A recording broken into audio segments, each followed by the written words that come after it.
বিশ্বের অন্তত 109টি দেশে নেই কোনো মার্কিন রাষ্ট্রদূত। আমেরিকান ফরেন সার্ভিস অ্যাসোসিয়েশন সম্প্রতি দিয়েছে এই তথ্য। আর এমন পরিস্থিতিতে মার্কিন গোয়েন্দা প্রধান তুলসী গ্যাবার্ডের পদত্যাগ ট্রাম্প প্রশাসনের গ্রহণযোগ্যতা নিয়ে জনমনে তুলেছে নতুন প্রশ্ন।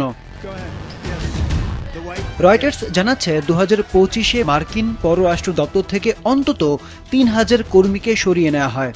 এদের একটা বড় অংশকে সরাসরি করা হয় বরখাস্ত, অনেককে আবার বাধ্য করা হয় দায়িত্ব থেকে সরে যেতে।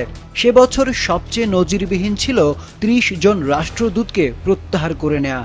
আর এই ঘটনা বিশ্বের বিভিন্ন দেশের সাথে মার্কিন কূটনৈতিক সম্পর্কের টানাপোড়েনকে দৃশ্যমান করে তুলেছে।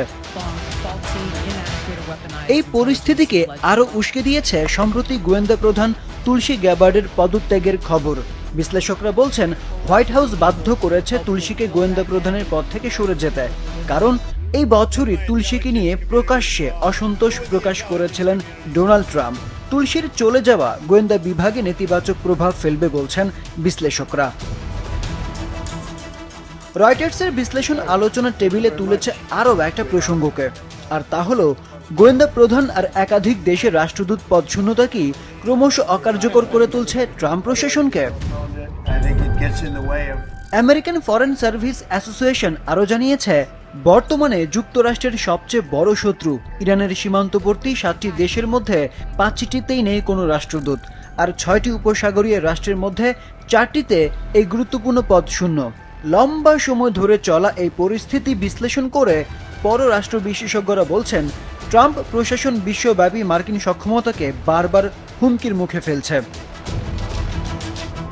বিশ্লেষকরা বলছেন, পররাষ্ট্র কাঠামোয় বহু দেশে রাষ্ট্রদূত না থাকায় রাষ্ট্রীয় স্বার্থের বিভিন্ন প্রসঙ্গে আনুষ্ঠানিক চ্যানেল ব্যবহারের পরিবর্তে কোনো দেশ সাময়িকভাবে ব্যক্তিগত পর্যায়ে যোগাযোগ বাড়াতে বাধ্য হচ্ছে। পররাষ্ট্র বিভাগের স্পর্শকাতর ও গুরুত্বপূর্ণ পদে কেবল ট্রাম্পের অনুগতরাই প্রাধান্য পাচ্ছেন, বলছে আমেরিকান ফরেন সার্ভিস অ্যাসোসিয়েশনের এই তথ্য। আরিফুদ্দিন নবীন, মাছরাঙা, নিউজ ডেস্ক।